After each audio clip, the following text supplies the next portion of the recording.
السلام علیکم ورحمۃ اللہ وبرکاتہ۔ بسم اللہ الرحمن الرحیم، والصلاة والسلام علی سیدنا و مولانا محمد وعلی آلہ واصحابہ اجمعین، اما بعد۔ میرے محترم بھائیوں، دوستوں، بہنوں، بچوں، بچیوں اور تمام امت مسلمہ اور خاص طور پر اہل پاکستان، ہم سب کے لیے مبارک موقع ہے کہ اللہ تعالیٰ ہمیں رمضان کے استقبال کے لیے اللہ نے ہمیں مہلت دی، ہم زندہ ہیں، اور اللہ کرے کہ رمضان سب کو نصیب ہو۔ رمضان ایک خاص مہینہ ہے جو اللہ کی رحمتوں کو لینے کا ہے۔ اللہ تعالیٰ کا عرش پہلے آسمان پر آ جاتا ہے، جہنم کے دروازے بند کر دیے جاتے ہیں، جنت کے دروازے کھول دیے جاتے ہیں۔ یہ پہلے کسی امت کے لیے نہیں تھا۔ ان کا روزہ مشقت والا تھا، افطاری سے افطاری۔ ہمارا روزہ اس کے مقابلے میں بہت آسان ہے، سحری بھی افطاری بھی۔ ان کی نماز تراویح نہیں تھی، ہماری نماز تراویح ہے قرآن سننے کے لیے، قرآن کو زندہ رکھنے کے لیے۔ تو اللہ تعالیٰ کی طرف سے اعلان ہوتا ہے، 24 گھنٹے دن رات یہ اعلان ہوتا ہے، هل من مستغفر فاغفر له، هل من تائب فاتوب علیہ، هل من سائل فاعطیہ۔ یہ تین آوازیں 24 گھنٹے چلتی ہیں آسمانوں پر۔ کوئی ہے معافی مانگنے والا، میں اسے معاف کروں، کوئی ہے توبہ کرنے والا، میں اس کی توبہ کو قبول کروں، کوئی ہے مجھ سے مانگنے والا کہ میں اسے عطا کروں۔ اور پھر ایک فرشتہ اعلان کرتا ہے، یا باغ الخیر اقبل، اے نیکی کے چاہنے والے زور لگا، آگے بڑھا۔ اور دوسرا فرشتہ اعلان کرتا ہے، یا باغ الشر ادبر، اے گناہوں میں ڈوبے ہوئے انسان واپس آ جا، اللہ کی چھاؤں میں آ جا، اللہ کی رحمت میں آ جا، اللہ کی بخشش کی چادر میں اپنے آپ کو چھپا لے۔ اور اس میں فرض 70 فرض کے برابر ہو جاتا ہے، نفل فرض کے برابر ہو جاتا ہے۔ اور حضرت علی رضی اللہ تعالیٰ عنہ علیہ السلام کا فرمان ہے کہ کوئی شخص ایک فرض روزہ چھوڑ دے، پھر اس کی قضا میں قیامت تک عملی نفلی روزے رکھتا رہے تو اس ایک فرض کو نہیں پہنچ سکتا۔ تو سارے دوستوں سے درخواست ہے کہ روزے کا اہتمام فرمائیں اور اللہ کی رحمت کو لوٹ لیں۔ اور میں ایک حدیث سناتا ہوں کہ میرے نبی نے کس طرح رمضان کا استقبال کیا۔ آپ ممبر پر تشریف لائے، خصوصی طور پر جمع کیا، یا جمعہ کا خطبہ تھا تو آپ خطبہ بیٹھ کے نہیں دیتے تھے، کھڑے ہو کے دیتے تھے، چونکہ آپ کا خطبہ مختصر ہوتا تھا۔ تو آپ نے فرمایا، ماذا یستقبلکم وماذا تستقبلون، وہ کون آ رہا ہے؟ مفہوم ہے، لفظی ترجمانی مفہوم تر۔ ہم نے کہا وہ کون آ رہا ہے اور تم کس کی طرف جا رہے ہو؟ سب یوں ہو گئے۔ پھر آپ نے کہا، ماذا یستقبلکم وماذا تستقبلون، وہ کون آ رہا ہے اور تم کس کی طرف جا رہے ہو؟ سارے صحابہ میں ہلچل مچ گئی۔ تیسری دفعہ، ماذا یستقبلکم وماذا تستقبلون، وہ کون آ رہا ہے، کس کی طرف جا رہے ہو؟ سارے پیچھے مڑ مڑ کے دیکھیں، پیچھے تو کوئی بھی نہیں۔ تو حضرت عمر رضی اللہ تعالیٰ عنہ کھڑے ہوئے علیہ السلام، انہوں نے فرمایا، یا رسول اللہ اوحی نزل، یا رسول اللہ کوئی وحی آئی ہے؟ آپ نے فرمایا، لا، کہ نہیں۔ اعدو حضر، اللہ نے آپ کو آنکھ دی ہے دیکھنے والی، تو کیا کوئی دشمن مدینے کی طرف آ رہا ہے اور آپ نے دیکھ لیا ہے اور وہ ہم پر حملہ کرنے آ رہا ہے، ہم تیاری کریں؟ آپ نے کہا، لا، نہیں، یہ بھی نہیں۔ تو انہوں نے پوچھا، بھائی یا رسول اللہ کون آ رہا ہے؟ تو آپ نے کہا، رمضان آ رہا ہے۔ سبحان اللہ، क्या खूबसूरत अंदाज था मुतवज्जे करने का, आज़मत बिठाने का, हैबत बिठाने का रमज़ान आ रहा है।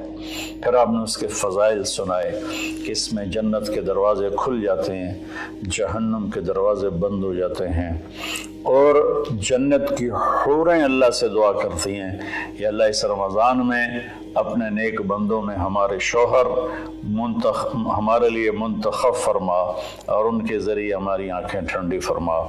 और जहन्नुम के सारे दरवाज़े बंद हो जाते हैं, शैतान कैद हो जाता है। और इस रमज़ान का मतलब है जलना, रमज़ा यरमुज़ु, जलना। सारे महीनों के नाम अरबों ने रखे, मुहर्रम, सफ़र, रबीउल अव्वल, रबीउल सानी से लेकर आखिर तक। रमज़ान का नाम अल्लाह ने कुरान में लिखा, शहरु रमज़ान अल्लज़ी उन्ज़िल फ़ीहिल कुरआन, कि ये अर्शों पर इस महीने का नाम तय हुआ रमज़ान। तो इस महीने के नाम और रोज़े में क्या मुताबिकत है, इनमें जोड़ क्या है कि रमज़ान जल जाना। इसमें जब कोई रोज़ा रखने वाला, रोज़ा रखने वाली जब रोज़े रखता जाता है तो उसके गुनाह पिछले साल के जलते जाते हैं, जलते जाते हैं, जलते जाते हैं, यहाँ तक अल्लाह जैसे लोहे को साफ़ किया जाता है आग से, और धातों को साफ़ किया जाता है आग से, और ज़ाहरी मैल को साफ़ किया जाता है पानी से। तो पूरे साल में जो गंदगियाँ हमारे अंदर घुस जाती हैं, कभी हसद, कभी बुग़्ज़, कभी कीना, कभी कुछ, तो अल्लाह ताला उसको अंदर से खींच के बाहर निकाल के साफ़ कर देता है। और ईद की रात कहता है कि फरिश्तों से जिन मज़दूरों ने मज़दूरी पूरी कर दी हो तो उसका क्या, उसके साथ क्या होना चाहिए, तो सब ने अर्ज़ किया उसको मज़दूरी मिलनी चाहिए। तो फिर अल्लाह ताला फरमाते हैं तुम गवाह रहो, मेरे बंदों ने दिन में रोज़ा रखा, रात को क़याम किया और मेरा कुरान सुना, मैं इस मज़दूरी के बदले इनके सारे गुनाह माफ़ करता हूँ। तो मेरी दरख्वास्त है तमाम बहन भाइयों से कि हम इसकी तैयारी करें। एक तैयारी होती है ज़ाहिरी, जो हम चीज़ें इकट्ठी करते हैं, एक तैयारी वो है जिसके बग़ैर हमारा रोज़ा कबूल नहीं होगा।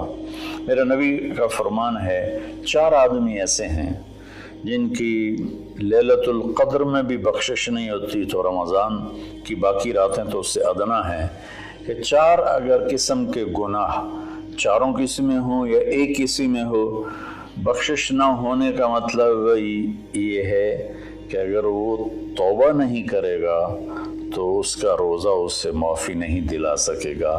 तौबा करने पर तो कुफ्र माफ़ हो जाता है, तौबा करने पर तो शिर्क माफ़ हो जाता है, हर बड़े से बड़ा गुनाह माफ़ हो जाता है। और अल्लाह की रहमत का बताऊँ, मेरे नबी का फरमान है, मा असर्र मन इस्तग़फ़र वन आद फ़िल यौम 70 मर्रतन।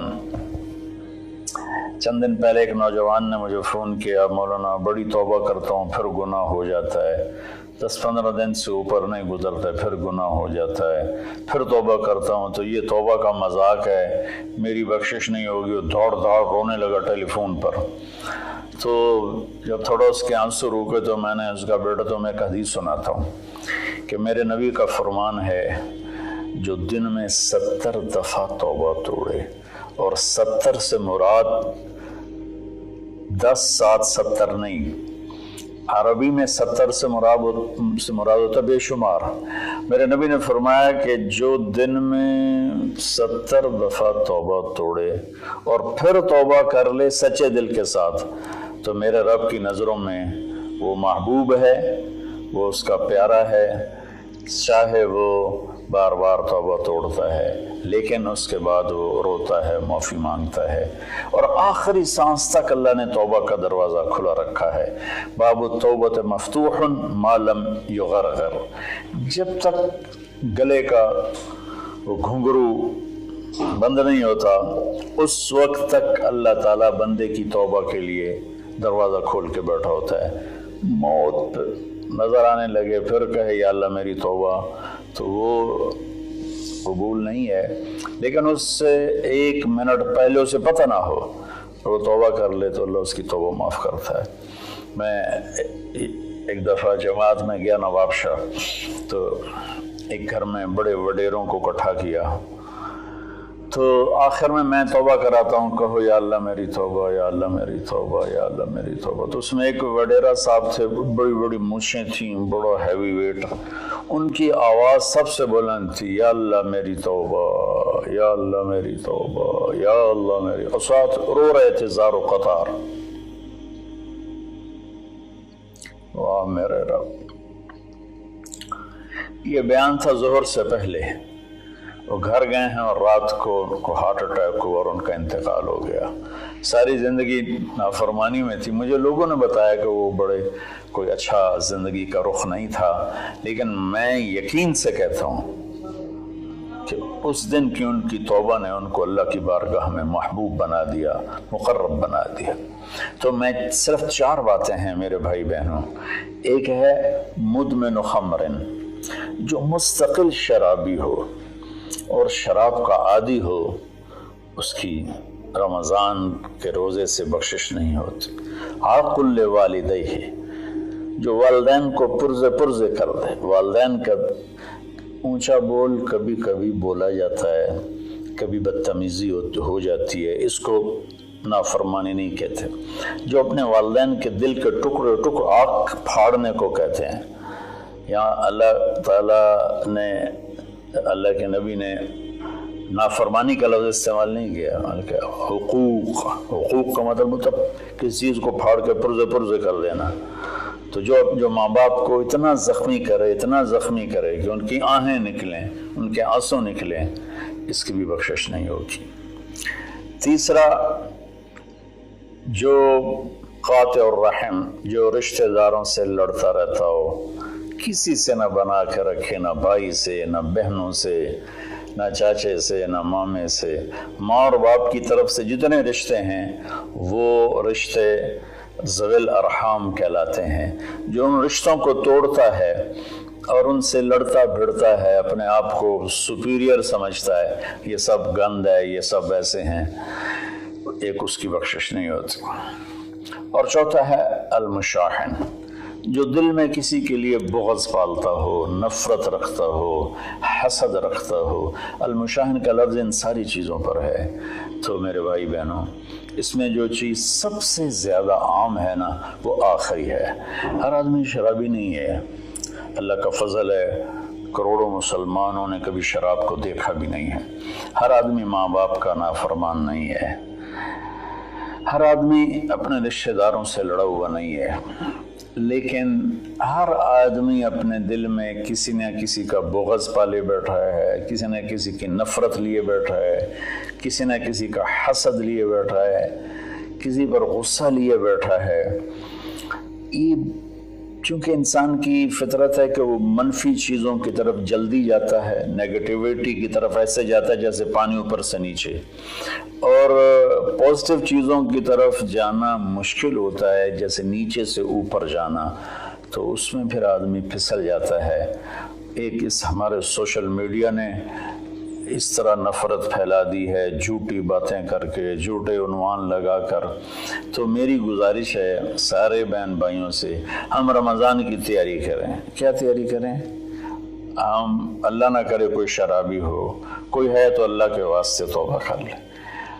اللہ نہ کرے کہ کوئی ماں باپ کا نافرمان ہو، ہیں بہت سے ہیں، کوئی ہیں تو وہ توبہ کر لیں۔ اللہ نہ کرے کوئی رشتہ داروں سے لڑتا رہتا ہو، کوئی ہے تو وہ توبہ کر لیں۔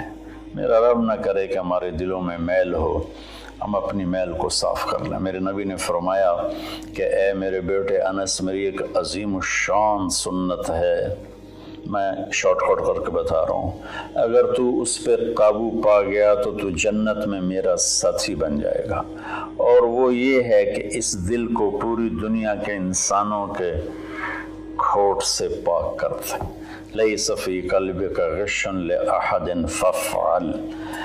تو اس آخری مضمون پر میں گزارش کرتا ہوں، اپنی بات بھی ختم کرتا ہوں، کہ ہم ایک دوسرے کو معاف کریں۔ چونکہ ہمارا ملک تقسیم ہے بہت سے طبقات میں، مذہب کے نام پر بھی بے شمار طبقات ہیں اور نفرت سے بھرے ہوئے ہیں، سیاست کے نام پر بے شمار طبقات ہیں، نفرت سے بھرے ہوئے ہیں، قوم کے نام پر، زبان کے نام پر، اور बाहमी आपस की रंजिशों के नाम पर छोटी छोटी बातों पर पूरा पाकिस्तान फिरा हूँ और कई दफ़ा फिरा हूँ। हमारे दिल बहुत ज़्यादा गंद से भरे हुए हैं। तो मैं सबके सामने हाथ जोड़ता हूँ, भाइयों अपने दिलों को साफ़ करो, सबको माफ़ करो। मैं सबसे पहले सारे सामाईन से माफ़ी मांगता हूँ कि अगर मेरी वजह से किसी मेरे भाई बहन का दिल दुखा हो, चूँकि बोलने वाला नबी नहीं होता, बोलने वाला इंसान होता है और कभी भी नहीं हो सकता कि वो ख़ता ना करे, ये नामुमकिन है। सिर्फ वही की सिफत है, ख़ता से पाक है। बाकी बड़ी से बड़ी किताब हो लिखने वाले या बोलने वाले की ज़बान हो, उससे ख़ता कबूल निकलता है। हमें उसकी अच्छी तावील करनी चाहिए। बहरहाल मेरी वजह से अगर किसी का दिल दुखा है तो चूँकि कल हो सकता है रोज़ा हो जाए, वरना परसों का तो इंशाअल्लाह यकीनी है, तो मुझे आप सब अल्लाह के लिए माफ़ फरमा दें। मैं नहीं चाहता हूँ कि मेरी वजह से मेरे किसी मुसलमान भाई बहन के दिल में कदूरत हो और मैं उसका सबब बनूं। तो मैं सबसे माफ़ी मांगता हूँ, हाथ जोड़ के माफ़ी मांगता हूँ और आपसे दुआ का तलबगार हूँ। चूँकि मैं हर वक्त बोलता हूँ, मेरी बात अल्लाह ताला लोगों तक पहुँचाता है, तो उसमें ऊंच नीच भी हो जाती है, गलत भी हो जाता है, सही भी हो जाता है। तो इसलिए सबसे पहले मैं अपनी तरफ से माफ़ी मांगता हूँ और मैं आपसे कहता हूँ सबको माफ़ कर दें। वो छोटी छोटी बातों पे लड़, इससे मुझे खाने पे नहीं बुलाया, बोलचाल बंद हो गई, इससे मुझे सलाम नहीं किया, बोलचाल बंद हो गई। इतने छोटी छोटी बातों पे हमारी लड़ाइयाँ चल रही हैं। इसने हमें रिश्ता नहीं दिया, बोलचाल बंद हो गई। तो बहुत छोटी छोटी बातें हैं जिस पर लड़ाइयाँ शुरू हो जाती हैं, नफ़रतें शुरू हो जाती हैं। तो मेरी आप सबसे गुजारिश है कि हम रोज़े का एहतमाम करें, तरावी का एहतमाम करें। रमज़ान में कुरान उतरा और रमज़ान की सबसे बड़ी इबादत कुरान की तिलावत है। सारे ज़िक्र अज़कार सिवाय जो सुन्नत अज़कार हैं वो करके बस सारा दिन आप कुरान पढ़ें। मेरे एक दोस्त हैं, मेरे साथी थे रायमंड में, मौलवी सनाउल्लाह साहब, वो रमज़ान में एक दिन में कुरान ख़त्म करते हैं। अब बीमार हो गए तो 3 दिन में करते हैं। उनका सारे साल का मामूल है, 3 दिन में कुरान ख़त्म करते थे। अब काफ़ी बीमार हैं, अब पता नहीं उनकी क्या सूरत हाल है, बांग्लादेश में होते हैं, लेकिन उनका आम मामूल था ज़्यादा से ज़्यादा 1 हफ़्ता कुरान ख़त्म। तो हम बाकी नफली इबादत, इशराक है, अवाबीन है, चाश्त है, सारा कुछ करें, लेकिन एक तरावी का एहतमाम करें कि हर सजदे पे 1500 नेकी लिखी जाती है। और एक कुरान की तिलावत का एहतमाम करें, झूठ ना बोलें, गीबत ना करें, हसद ना करें, बोझ ना रखें, माँ बाप से नाराज़गी ना हो, शराब से दूरी हो। ये चंद चीज़ें हैं। और इस वक्त हम एक बड़ी मुश्किल से गुज़र रहे हैं जो कि एक वबाई मरज़ की शक्ल में पूरी दुनिया पे छा गई है। और अल्लाह ताला ने एक ज़र्रे के से भी छोटे जरासीम के ज़रिए अल्लाह ने पूरी कायनात को हिला के दिखा दिया है कि रब्बुस समावाति वल अर्द फस्तबिर लिइबादतिही हल तअलमु लहू समिया। क्या चैलेंज है इस लफ्ज़ में। अल्लाह कहता है कोई तेरे रब के मुकाबले में आने वाला है? सुभान अल्लाह। तो अल्लाह ने ताकतों को झुका दिया और उनके नाक ज़मीन पे रगड़वा दिए। तो इस वक्त ना हमारे मालदार लोग तकलीफ़ उठा रहे हैं। कई मेरे दोस्तों ने बताया कि अरबों रुपए का माल तैयार किया क्योंकि हमारा सीज़न था और वो स्टॉक हो गया, सारा पैसा उसमें पड़ा हुआ है, ख़रीदार कोई नहीं है, उधार भी कोई नहीं लेता है। तो सबसे ज़्यादा जो मुतासर है वो हमारे गरीब लोग, दिहाड़ीदार और रोज़ाना की मेहनत करने वाले, रेड़ी वाले, छाबड़ी वाले, साइकिल पे फेरी लगाने वाले और अपनी कुदाल लेकर चौक में बैठे होते हैं कि कोई काम पर ले जाए। तो मैं हाथ जोड़ता हूँ, अपनी ज़कात जितनी आप निकाल सकते हैं इन गरीबों को ढूंढ ढूंढ कर इनके घरों तक पहुँचाएँ। चूँकि एक लॉकडाउन की शक्ल बनी हुई है तो एहतियात से चलना फिरने की तो इजाज़त है, गवर्नमेंट ने दी हुई है। تو میری درخواست ہے کہ اس وقت زکوٰۃ کا سب سے زیادہ حقدار وہ طبقہ ہے جن کے گھر میں فاقے ہیں اور چولہے نہیں جل رہے، چونکہ روز کی تازہ کھاتے تھے۔ اس وقت ہمارے غریب بہن بھائی وہ سب سے زیادہ آپ کی زکوٰۃ کے حقدار ہیں۔ کھول دو اپنے تجوریوں کے دروازے، وہ اللہ کے نام پہ دو۔ اس وقت آپ کی زکوٰۃ، صدقات، خیرات ساری کی ساری ان کو جاتی، کھانے بنا بنا کے بھیجو، راشن کے پیکٹ بنا کے بھیجو۔ یہ اس وقت آپ کی نوافل سے بھی بڑی عبادت ہے، اور زکوٰۃ تو ویسی فرض ہے۔ تو اللہ تعالیٰ مجھے آپ کو اس رمضان میں زندہ بھی رکھے اور اس کے آداب کے مطابق ہمیں کام کرنے کی توفیق دے۔